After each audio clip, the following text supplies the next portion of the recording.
Welcome to the CCFR Radio Podcast, your source for news, updates, and stories from the CCFR.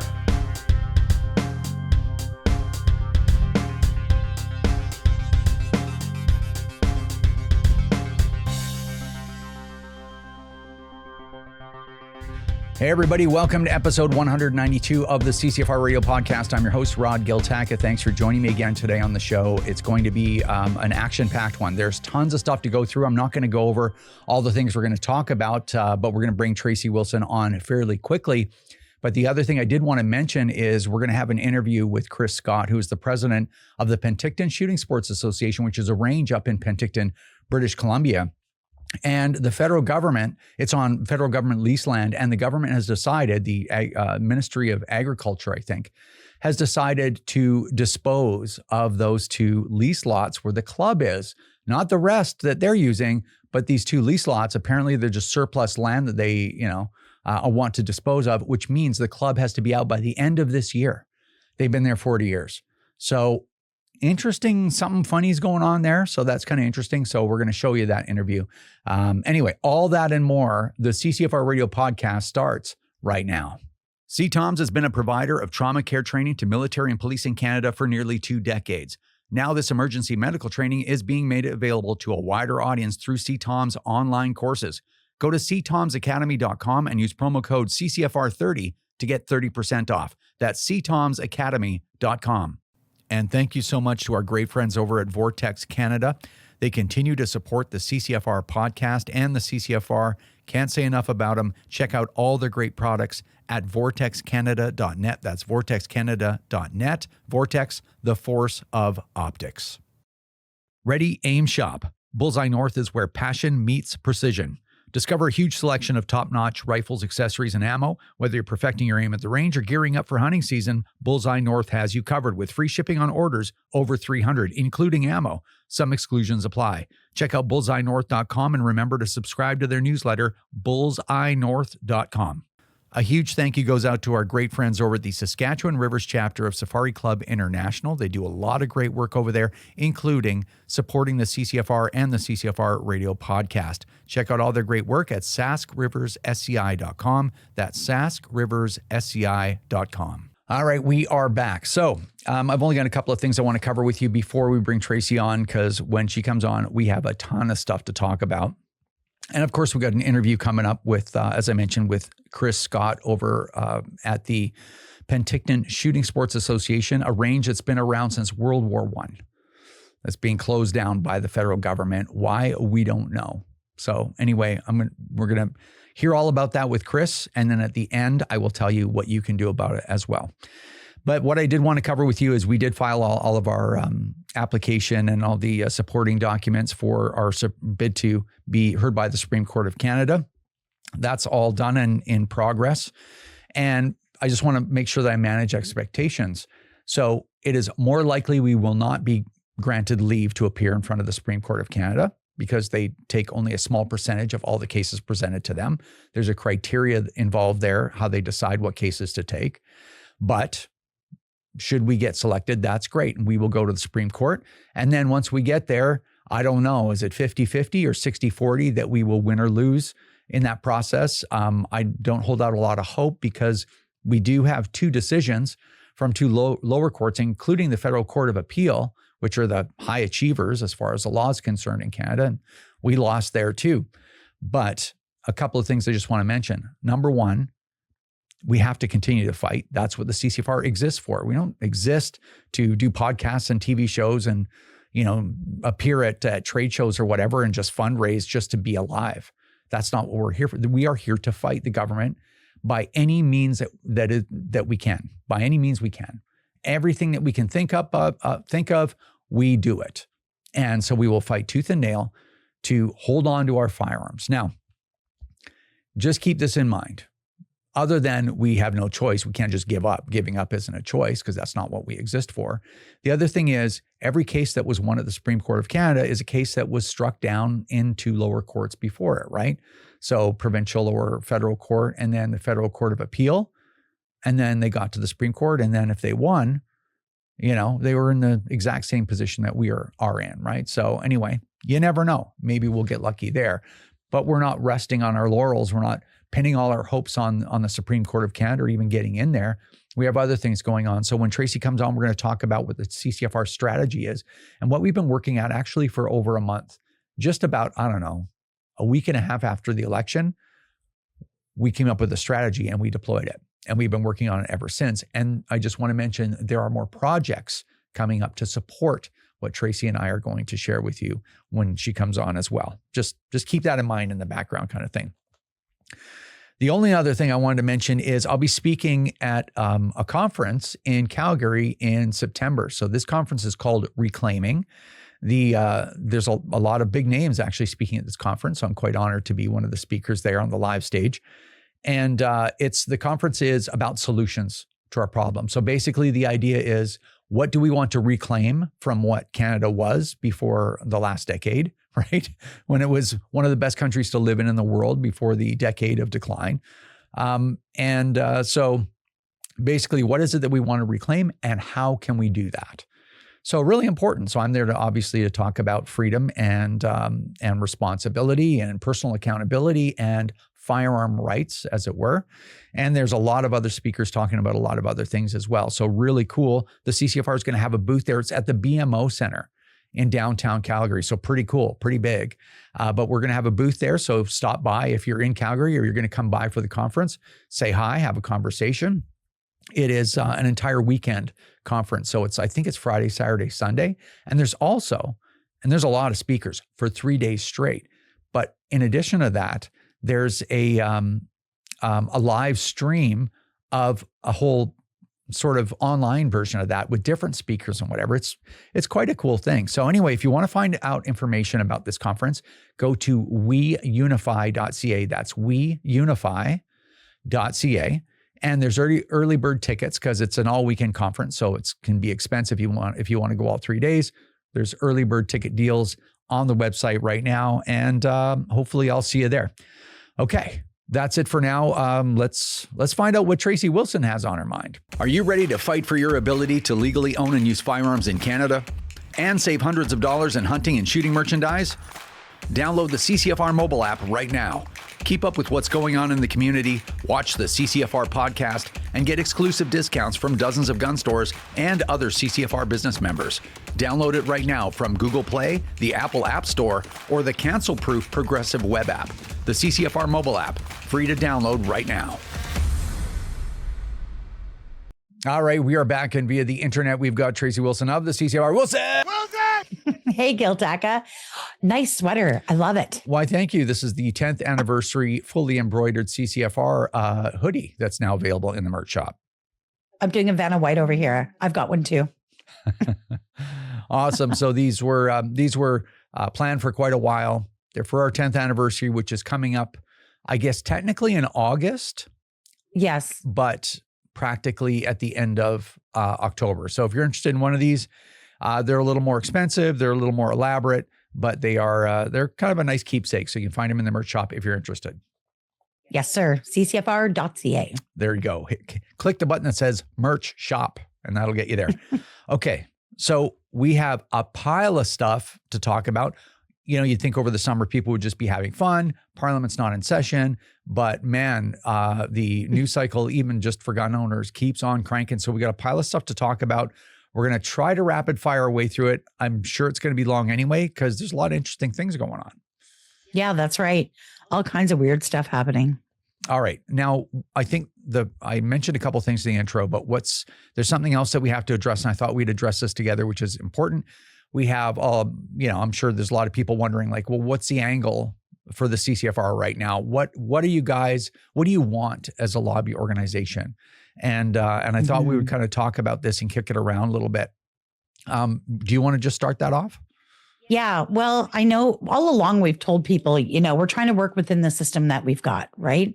And we were looking for a court solution. And of course, we all know how that's going. It's not going well.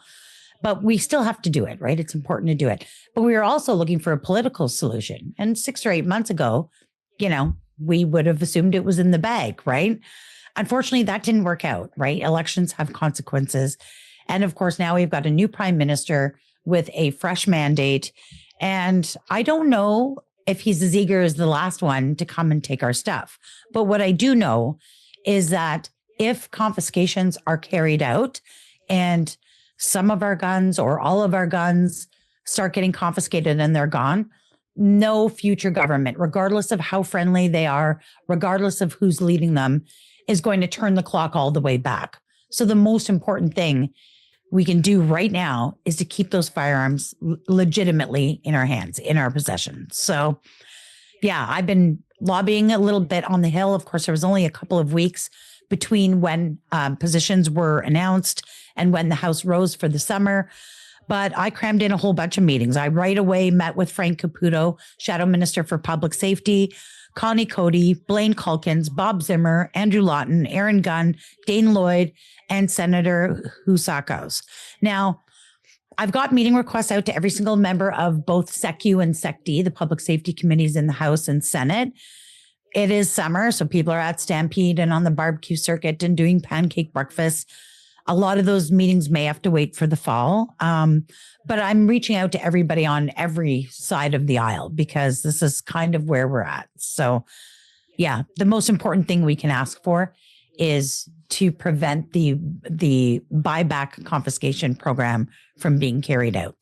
Yeah. So now just to add a little bit of detail to what you said, the idea right now is we just have to look at what options are on the table. And it's really important, as you said, to maintain possession of those firearms, because if the government goes through with the buyback, just to be very clear, and spends $2, $3, $4, $5, $6 billion doing it, that makes it very politically difficult to roll all that back. And keep in mind, and you know, I think the Liberal government knows this. This is not the answer to reducing multiple victim public shootings. This is not the answer to the shootings that we see in urban and rural communities across the country every single day. This is not the answer to domestic violence. Like any serious person that spent any time researching this topic whatsoever knows this. And the government knows it too. It's just been using it as a political football. So right now, the top priority is maintaining ownership of these firearms and then also getting use of these firearms back for licensed gun owners. So our strategy, what we're pushing for, and what we've been pushing for since about 8 days after the election. Yep. We've been working with everyone that will listen on the Hill, and then some, is we're pushing for the Liberal government to institute grandfathering. So as a government, they know how to do this. They've done it lots. So what we're asking for specifically, which is important that you guys know, we're asking for the government to grandfather all individuals, issue a special endorsement on the license if they need to. So similar to guys that own short-barreled handguns in the 90s. So allow people to use those firearms as they did before the prohibition. So if they were non-restricted, they could use them for hunting or recreational shooting. If they were restricted, they could use them at the range and basically take the same approach as they did with handguns. Yeah. So, I mean, you know, if you would have told me 3 or 4 years ago that I would be supporting grandfathering, you know, I was always pretty against it. And I mean, down deep, I still am, of course, but I have to be realistic of what situation we're in, what's in front of us and what's possible. So for me, I think it's a good temporary solution. You know, I'd like to see something better down the road, but we're just not in that position, right? The election went the way it did, and it is what it is. So yeah, I think too, with Carney's announcement that he needs to find billions of dollars in cuts, right? This is a great way to avoid spending billions of taxpayer dollars on something that's totally meaningless and ineffective. And I think it would go a long way to kind of, you know, end some of that divisive Trudeau era policy stuff. So yeah, there's actually a lot of talk in Ottawa about grandfathering. So. Right. So we've been suggesting that. Others have been suggesting it too. But it is very divisive. It's created a lot of anger. There's just no reason for it. It was just all political and ideological from the get-go. And the grandfathering solution, while it's short-term for us, because we'll keep pushing, obviously, that's what we're doing. But for that, as far as the way the Liberal Party looks at that, or what Carney might look at, it fits all the criteria that he's looking for. save money, address the real problem, stem division. You know what I mean? Get people working on their lives again and get things back to normal instead of how they were under Trudeau, all the rest of that stuff. So that actually works for them. It'll work for us short term. They're not going to roll back all the prohibitions. They're just not. No, they're not. And let me just add this, and it's the podcast, so we're able to add a little bit of extra information. We sent out kind of a fundraising email a little while back, I don't know, a couple of weeks ago. And, you know, we got a lot of really great responses back, but we did get a handful. I don't know, we probably sent out, 80,000 or 90,000 emails. And we got back 10 of them that were quite disparaging. And, you know, it's interesting. The stuff that people write in those emails, basically what they're saying to us is, you didn't get the guns back. The Liberals won. You didn't get the election result you wanted. So yeah, you guys just give up, basically. I'm not going to support you. You know, you didn't win the election, so just give up. And different ways of wording it, but I'm just like, that's so interesting because these are hardcore gun owners, obviously. Guns mean as much to them as they mean to you and me personally, I think. Right. Yes. And then they're like, okay, well, that didn't work, so just don't do anything.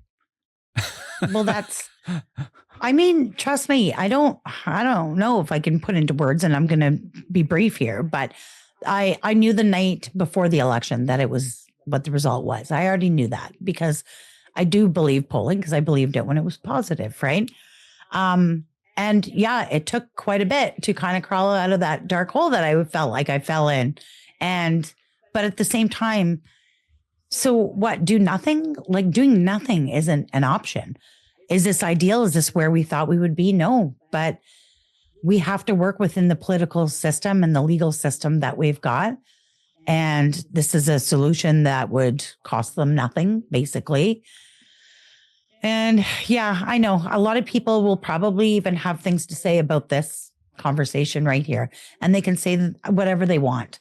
But I made a promise to gun owners, and so did you, that we would do whatever we can with what we've got. And this is what we've got. So I think it's more important to keep people's property in their ownership, in their possession, until we can get a better result. And that's where we're at. Yeah. So if we can achieve grandfathering, excuse me, from the Liberals, that's a victory. A very short-term one, but that's a victory in itself. So I'm hoping that we can make that happen. And we actually have a couple of projects and some things that we're going to do to help that happen. So yes, we're working on that very hard. Yes.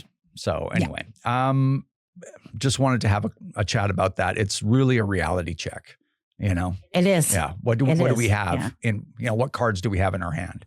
Right. So, okay. So we just recently had our online annual general meeting, and I just thought you could just spread the word about some new directors positions that happened. Yeah, that's right. So each year, half of our board of directors seats come up for election, and that way you get some fresh faces, but you also get some experience from previous directors. So the results are in, and British Columbia has a double Scott situation. They've got both Scott Carpenter and Scott Bell representing them, so they're well represented. Alberta has two directors, but for the last year, we've only had one, and that was 𝐥𝐿𝐷. So he's back again, but he is joined this time by brand new director, 𝐂𝐿𝐷. I hope I'm not saying that wrong. I will find out, but I think I've got that right. Saskatchewan actually sits empty. Nobody stepped forward, but I do want to say farewell to Matt Shirley. He was a longtime Saskatchewan director. He's moved out of province. So we'll see if somebody steps forward next year. Manitoba has another term with Mark Mishi, so that's great. Ontario, there was a little bit of a mix-up as well. Kelly Wheaton stays on for another year. Kelly Kincaid ran in an election against two other candidates, and Kyle Worsley came out on top on that one. Quebec, Sophie Belland stays on for another year, and Jason Warren joins her as a new director for Quebec. And of course, we've got Jason Gallen out in the Maritimes, carrying the weight of the entire East on his shoulders. So that is your 2026 CCFR Board of Directors. Yeah, awesome. Now, we also at the AGM announced a kind of a new new award just because our volunteers are so valuable to us, obviously. Mm-hmm. And we're always trying to, I remember in the early days, sorry to get sidetracked, but in the early days, I had a couple of people, had volunteers of ours saying, you should do more for volunteers. And I'm like, man, I can barely hold everything that we have together, because we used to be mostly volunteer, and that caused a lot of people to be running around like chickens with their heads cut off all the time. So we ended up getting around to creating all of these things, because you have to create them and get, a policy in place, and, there's a lot of follow-up and whatever, right? So we ended up with Field Officer of the Month, which is great. But we created Field Officer of the Year because some people do such a ridiculous amount of work and use their own personal resources to such a degree, it's hard to even get your head around it. Certainly for us, it's difficult to watch that and go like, man, this guy puts in a lot of time of his own time, of his or her own time, right? So anyway, Field Officer of the Year, did you want to announce that, Ms. Wilson? Yeah, well, I think the cat's out of the bag already, because I've seen it splashed all over social media, but it is the one and only Greg Weiss, literally my right-hand guy here in Ontario. So Greg's been with us since the very beginning, and he's got so many irons and so many fires. He basically runs all the biggest trade shows here that we do in Ontario, like Toronto Sportsman Show, TACOM. He runs the RSO stuff. He's the Ontario Provincial Coordinator. He's also a shoot boss with Maple Seed. He literally uses his own equipment to haul all our gear to trade shows. He works every single range event within like a 10-hour drive. Like, the guy is a total machine. He's never said no. I think even the other day you called me to blast me out, because it's just Greg doing so many things, right? And it's like, this guy he just really believes in it, and he's super humble. So he probably does not want these accolades at all, but that's too bad. As usual, I'm a bully and he's getting them. So yeah. So Greg Weiss is just amazing, and I can't say enough good about him. And I'm so grateful for him. And he also carries my weight at the golf tournament we'll be going to this weekend. Yeah. Okay, golf. Yeah. Greg's awesome. Awesome. Greg is awesome. Yeah. There's a lot of things that we couldn't do if we didn't have Greg. Yeah. So yeah, I can legitimately say that. I don't think we'd be where we are without him, for sure. Absolutely. Well deserved. Okay. So we might as well talk about Field Officer of the Month for June 2025. We thought it was June from the last podcast, the last recipient, but it wasn't. It was for May 2025. So the winner of Field Officer of the Month for June 2025 is Becca Newman, who's a fairly new field officer to us. And I think you've got a quote from Mark LaFond. Yeah, so I haven't actually met her yet. I'm really excited to meet her. So hopefully soon, maybe at the Lower Trent Ladies' Day. But she's fresh on the scene, and she's already worked a load of events with Ontario's own superstar, Mark LaFond. So I am just super excited to meet her. I cannot wait. And yeah, she's killing it. She's out there doing tons of events. So thank you, Becca. Yes, thank you very much. And in case Becca doesn't know what she gets for being Field Officer of the Month, she gets a year's free subscription to Canadian Access to Firearms, donated every month by Donovan Dewis over there at CATF.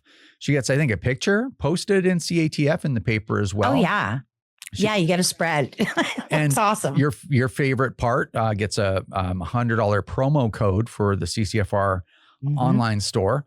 As well, she gets, of course, mentioned here in the podcast and on our television show, CCFR Radio on the Air on Wild TV. Yes, and our undying love and thanks. So thank you, Becca. Awesome. Thank you. All right. So we wanted to talk a little about kind of a growing trend here in Canada, interesting things going on. As we know, crime is through the roof. The Liberals have spent hundreds of millions chasing licensed gun owners around to no avail. And then at the same time, firearm-related violence and violence in general has gone through the roof, including home invasions. And that's kind of a new thing in Canada. It's happened before, but not with the frequency that it happens now, but home invasions. So there's a little bit of news, and it's all sort of coming around to talking about a very important topic, something that is very important to the CCFR, which is, I guess I'll just let the cat out of the bag early and just say it's self-defense. Canadians seem to be waking up and understanding that it is a human right, an inalienable right that cannot be withheld. If you're any kind of life form that is, sentient, like you have a right to fight for your life no matter what.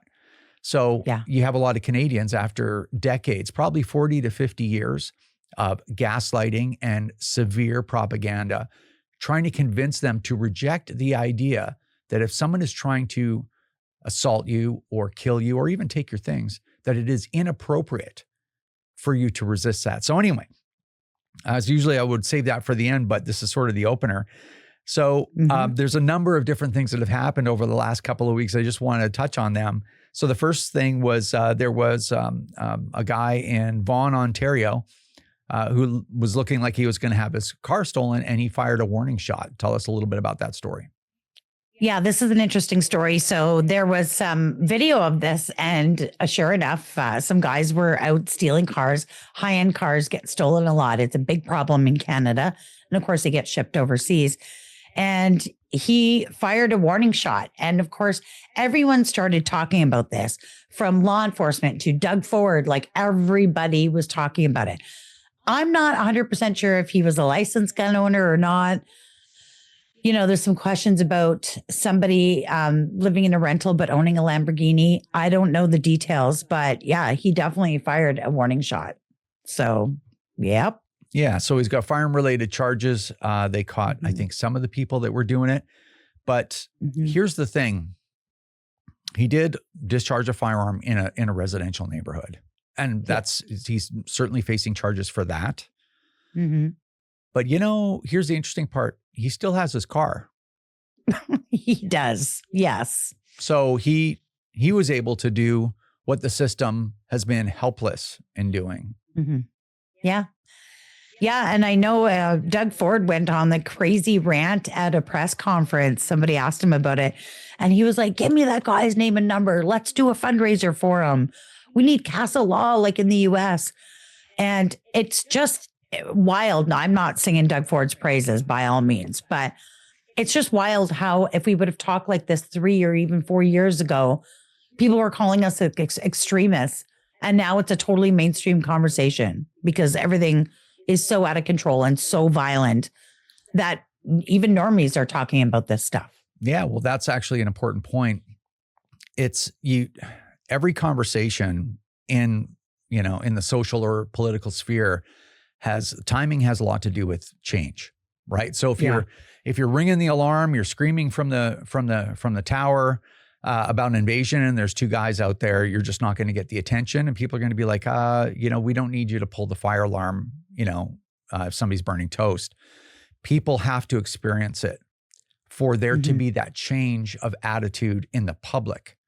Then when you sense that happening, when you see it happening, you can say, okay, so now that you guys are listening, now that you got your listening ears on, there's some things you may want to think about a little bit and look at, the inadequacies of our systems to protect you and the malevolence in our system to pursue you as the victim the minute you resist, criminal behavior that's perpetrated against you, right? So now is the time for that conversation, and now people are listening. So pretty important. So as far as Doug Ford is concerned, it's kind of an interesting departure from the political kind of biases that he's had lately to say something like that. I don't know what that was all about. And so I'm just going to leave that there.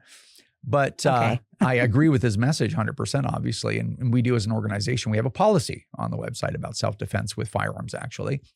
But the only other thing I would mention is sometimes we don't run in on certain stories. There's some indications that this guy may not be a legal gun owner. And for me, maybe I'll just speak for myself. I'm not hitching my wagon to anyone, no matter how justified they are, if they were doing something while involved in any kind of other criminal enterprise. So if this was a licensed gun owner, no criminal record, completely compliant or whatever, then I am on side with you.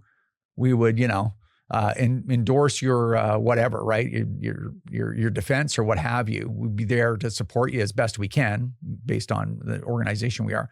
But yeah, if there's any other circumstances there, that's not what we're about. Well, I've got this other story here out of Etobicoke, and this guy is a licensed gun owner. So I don't know if you heard about it, the home invasion. There's video of this one too, and it's pretty wild. It's almost hard for me to watch because that feeling of having thugs in my house feels so invasive. But basically 4 thugs, their hoods on and their faces covered. They were armed with hammers. They break into this beautiful suburban home, 4:30 in the morning. They're inside. The husband and wife and their 11-year-old kid are in there sleeping. And they have surveillance video on the outside and on the inside. So you can see them running through the kitchen. They make their way to the bedroom. And the husband had the wherewithal to get up, and he, was able to grab his shotgun. It was unloaded. It was stored legally and unloaded. Grab his shotgun and I guess just sort of brandish it. And they saw that. These 4 thugs with their hammers saw that, and they hightailed it out the door. So, the homeowners were left terrified and with a broken patio door because they just took their hammers, smashed the patio door, and walked right in to the house, right?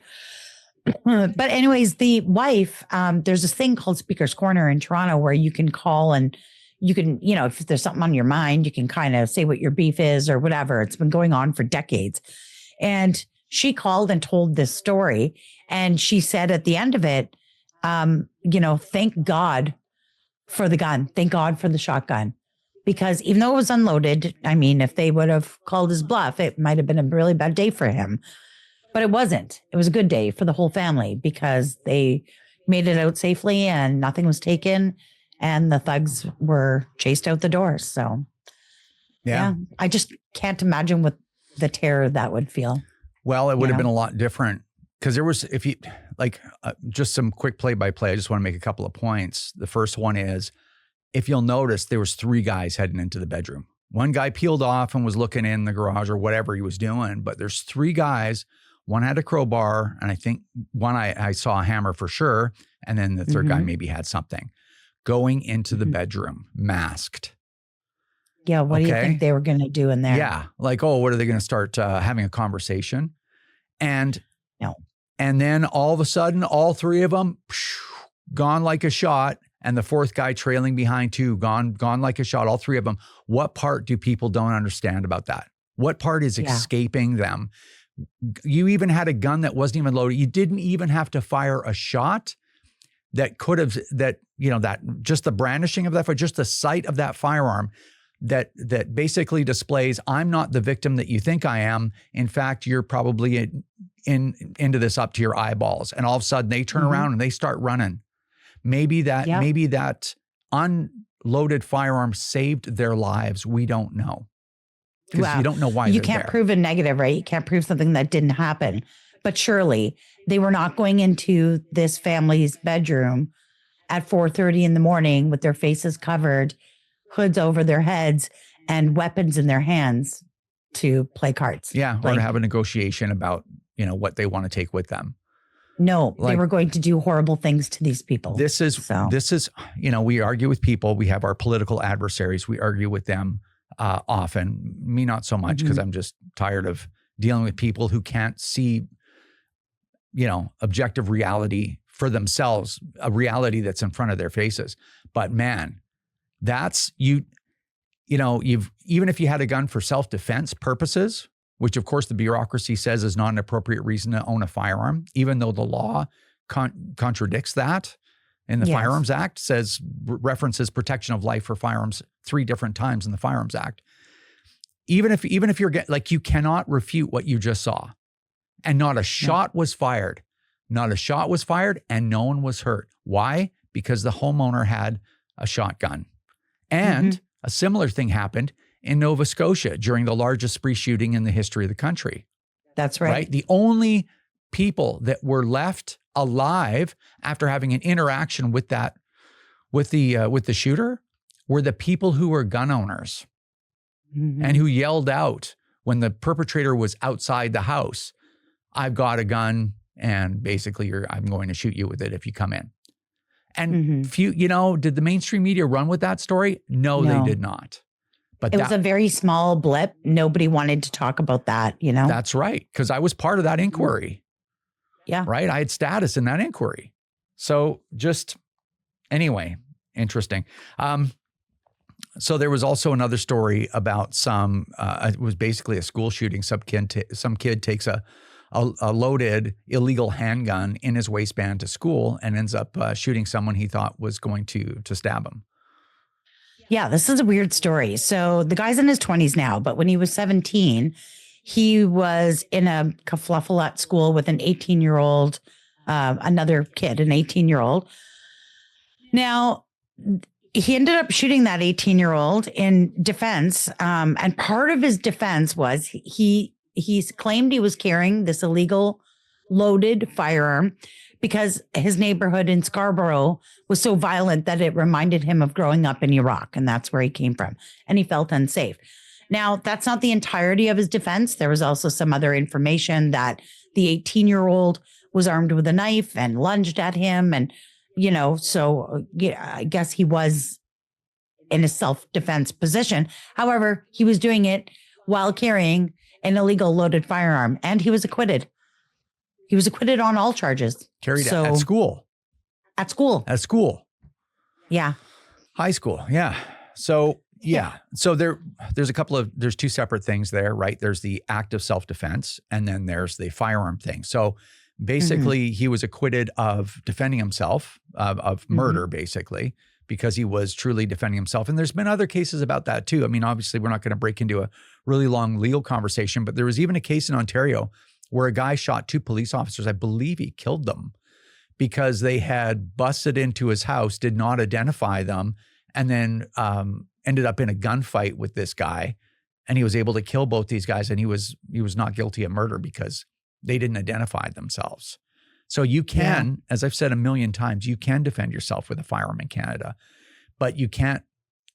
It has to be a weapon of opportunity. You're not allowed to carry a firearm for the purpose of self-defense unless you are licensed. And I think there's like two CCWs, authorizations to carry in Canada, I think, for self-defense in the whole country. So it never happens. But anyway, there's still charges outstanding, I believe, all the firearm-related charges. But it's interesting how it's like, yeah, you can defend yourself with a pipe wrench or a firearm, whichever seems to be handy at the time. But the firearm's more complicated because there's a lot of regulation around the actual firearm where there's not so much regulation around pipe wrenches. So it's an interesting story for sure. Yeah, just, all these different situations. I mean, they're all different, but this is what I mean when I say that things lately, the way things are going, the conversation around self-defense or defending your life is becoming more and more mainstream. And that's not a good thing. Like I would prefer safer Canada, obviously, but this is a reality check and this is where we're at, right? Yeah. This is the way the country's going. Well, I think the conversation is a good thing. How we got there is certainly bad. I'd agree. That's right. All right, let's move on because we've been at it for a little while already. We've got a couple more things to talk about. So the Danforth Families for Safer Communities, their anti-gun group, had tried to get a class action lawsuit going against Smith Wesson, saying that the reason basically that the shooting on the Danforth that happened in, I think it was 2018, happened because Smith Wesson didn't implement smart gun trigger technology when they have some kind of working prototype or whatever. Completely frivolous and vexatious and ridiculous and juvenile, in my opinion. Yeah. Because I've really thought it through before I would even say those things. I mean, it's just ridiculous. But so this was a crime that was committed by an unlicensed criminal with an illegal, stolen, gang-sourced firearm. And I feel like they're literally blaming anyone except the guy who did it, right? Yeah. But you're right. It turns out that they can proceed with their class action lawsuit against Smith Wesson after Ontario's top court overturned a ruling that dismissed their original motion. It looks like they're going ahead. I don't think this will actually go anywhere.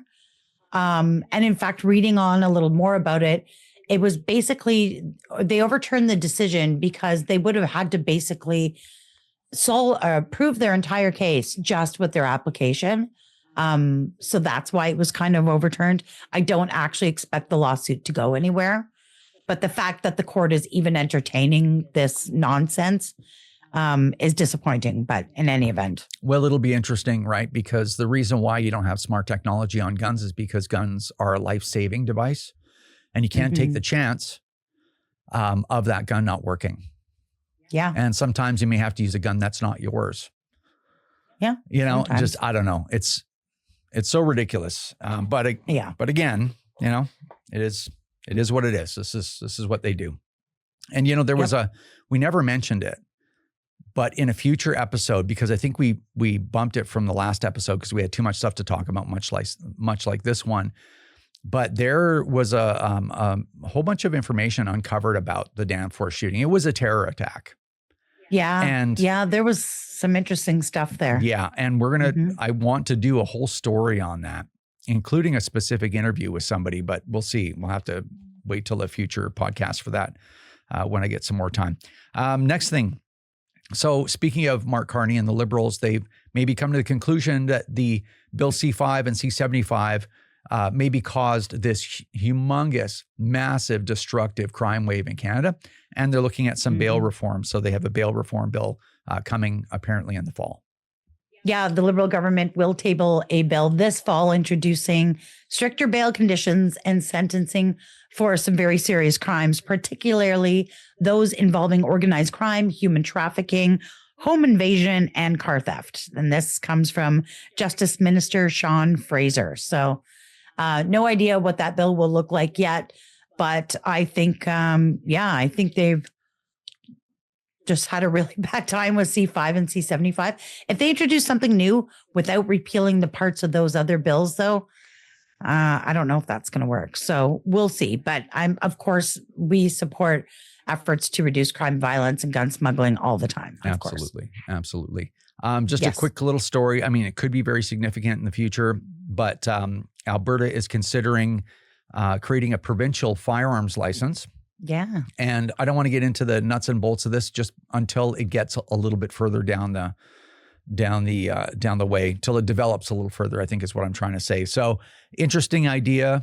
A lot of reasons why it might not work. There's some reasons why it may work, but it may save gun owners in Alberta. It might save their firearms and allow them to use them again. So we'll see. Yeah, that's literally what Danielle Smith said she was looking at. Yeah. Is that they would be able to keep, use, and own, keep, and use in the province of Alberta the firearms that they own that were banned. So which only makes sense. So that's what happens. That's what happens when you have a provincial government that actually is interested in doing the right thing for you as a resident of that province. The other provinces that aren't taking action on this, you just understand exactly where you stand there, like British Columbia, for instance. Yeah, or Ontario. Yeah. And then the last thing, I just thought I'd mention this because it's kind of funny. I've done a couple of interviews, one just a few days ago, about a week ago, about, speaking of British Columbia being a joke, is the city council of the city of Vancouver has been really putting their back into it, really working on public safety. They've got a bylaw where they are going to ban gun-shaped lighters in the city of Vancouver. Yeah. That should do it. Yep. This has been going on for a while, because I think it was 4 months ago when I did that first interview. And then I get contacted again by, I forget who was, maybe Global or whatever, to do this interview. And I'm like, is this still going? Has nobody gotten in the chambers and said, what are you guys doing? Take a walk around Vancouver. It's literally zombie apocalypse hellscape. You can buy heroin from a vending machine there, the taxpayer actually has to pay for addicts for their heroin so that they don't have to pay for the heroin, and the fentanyl and all the rest of this stuff. Right. And I'm like, and gun-shaped lighters. It's a priority. It's hard for me I actually had to write down a bunch of things for that interview, right? To say, because I would have to too. It's making me lightheaded. Yeah, I would think somebody was playing a joke on me. Yeah. If I got an interview request for that, I'd be like, "Come on, yeah, right." Yeah, that's not really it's a real thing. Yeah, insane. Anyway, that's the state. I mean, it's wild how disconnected people get, completely disconnected from reality. Hey, I don't know. Yeah.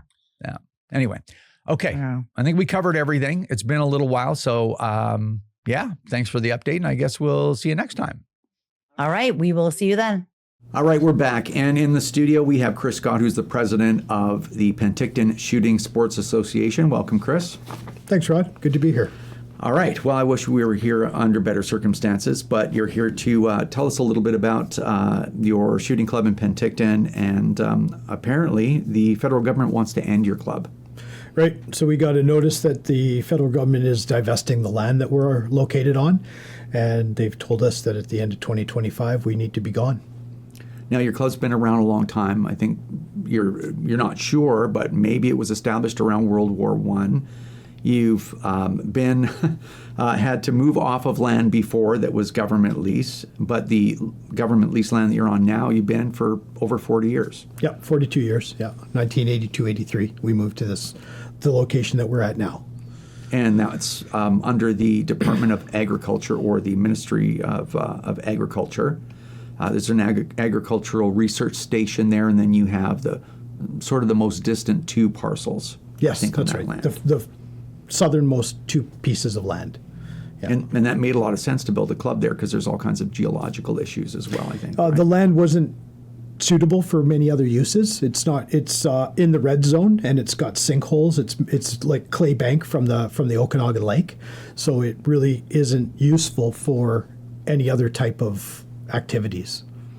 So well, not you, I guess. This was before your time, but the members, when they relocated there, they put a lot of their own resources and time and effort and money and building just a fantastic club there. What are like the some of the facilities that you have there? Yeah, we have a big clubhouse that has a large indoor pistol range and a large open clubhouse on top of it for banquets. We do PAL courses and hunter core courses up there a lot. So, yeah. So like most gun clubs, it's a community hub. It is we have a community, events and you bet. Cadets and all kinds of different stuff, and of course PAL courses and cadets, scouts. We have range day. We bring we got a real focus on families and kids, teaching kids gun safety, so that we take that curiosity out of it, so that they understand, they know how to be safe, so that we don't have any unfortunate accidents. We can avoid that kind of thing. Yeah, all important work. Yeah. Yeah. So as far as the story goes, at some point you got correspondence from the government that said they were going to divest that land. How did that all kind of shake out? Yeah, in 2023 we got a notice from the Agricultural Research Station that said that our parcel had been looked at, and they deemed that they didn't need it in their portfolio, and that they were going to divest the land, and that they would get back to us. And then they got back to us after a bit of coercing, and they told us, well, it typically takes about 10 years. And then a few months after that, they told us, end of 2025, you guys need to be gone. Take all your stuff. When they said that, it was like probably a year later, they're saying is the end of 2025. Well, I mean, 2023 into 2023 is when it all started, so it's only been a year and a year and a half. And that's it. Just move your buildings off or whatever. Yeah, well, yeah, but when you've got nowhere to move them to, I mean, you can't really take anything with you, right? Yeah, of course. So all that hard work by our members, and all the money that was put into it, it would literally cost a few $1 million to replicate what we have. Yeah, which of course nonprofit clubs don't have. Right. Well, we've always had fair priced memberships, and we've offered our facility to all of the agencies for extremely reasonable range prices, right? And many of them we weren't looking to taking make you money. up on it too, right? All the agencies have trained at our facility over the years. Yeah, and you did get a letter or two from the RCMP in support. Yes. Appealing to the federal government, like, what are you doing? Yeah, the local RCMP, the federal RCMP out of Kelowna, and the Sheriff's Association have all written us letters of support, stating that our club is integral to what they do for their training and their qualifications. And so if they lose the ability to use our club, it's going to be detrimental to them. And expensive to the taxpayer because it's going to cost them more to send people to travel to train and to do qualifications. Right. What does the club Like, what steps have you taken to try to push back against this? So one of our members started a petition, a House of Commons petition that was sponsored by Dan Albus, and it's out right now. It's a 90-day petition, and we're probably somewhere in the neighborhood of 20 to 25 days into it now. So people can go and sign that petition, and we've got the support of our local MPs. All of the MPs that surround us are in support of us continuing. And beyond that, we've hired legal counsel, and we're just trying to see if we can save our club. You wonder why, especially for a piece of land that doesn't have a lot of appropriate use, that you can't really use it for much, why they would choose to do something like this when they're actually getting, you may not be getting a pile of money for the lease payment, but they're actually receiving some revenue for it, for land that really wouldn't be that useful to anyone besides.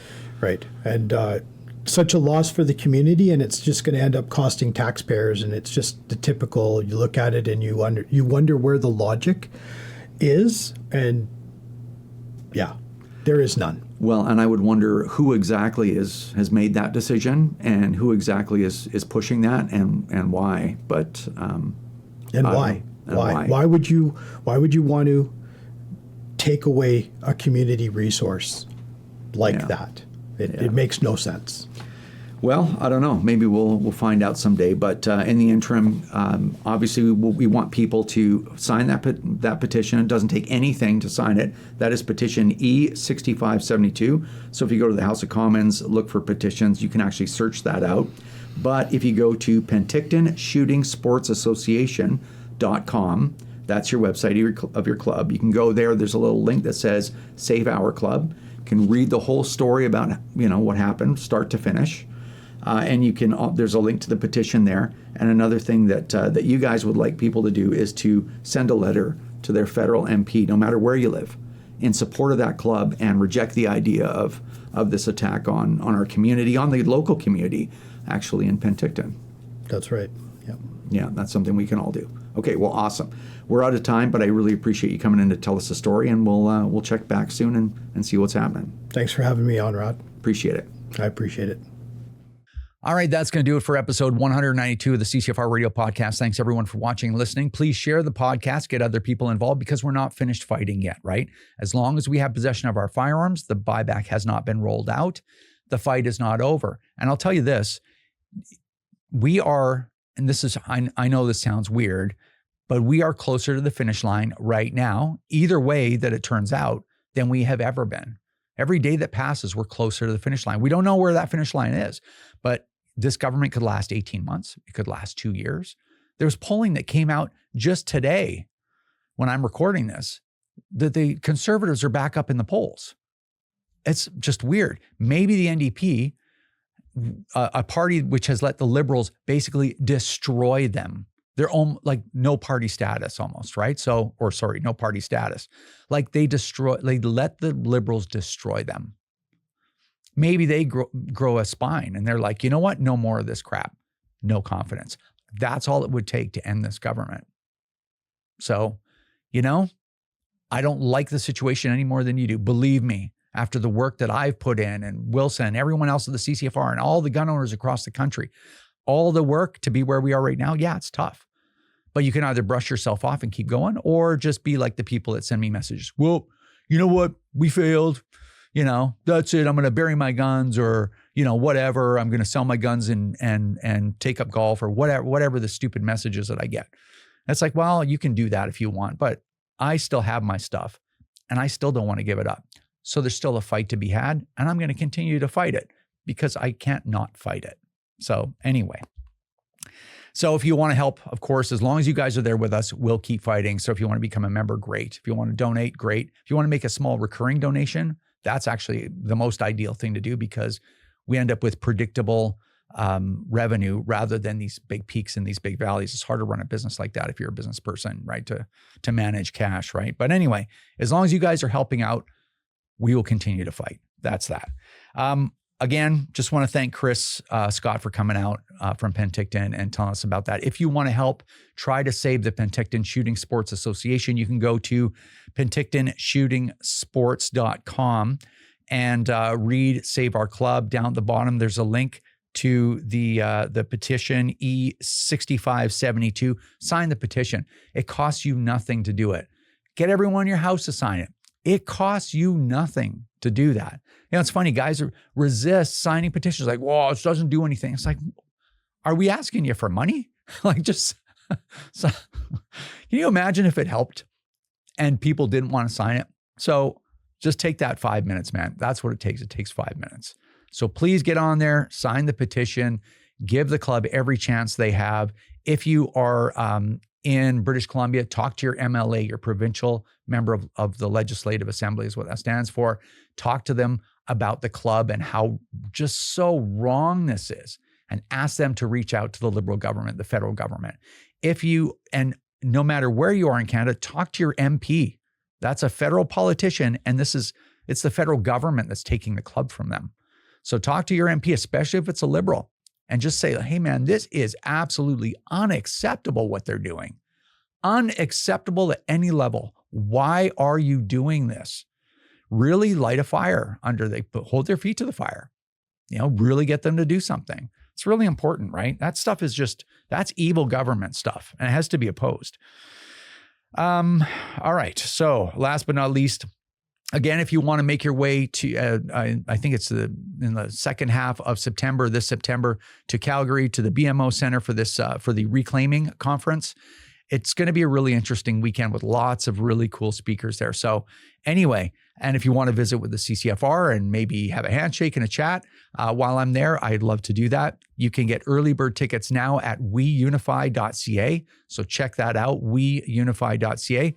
Anyway, that's everything I have on the agenda. Thanks everyone for watching. Really appreciate it. Take care, and we'll see you in about a month.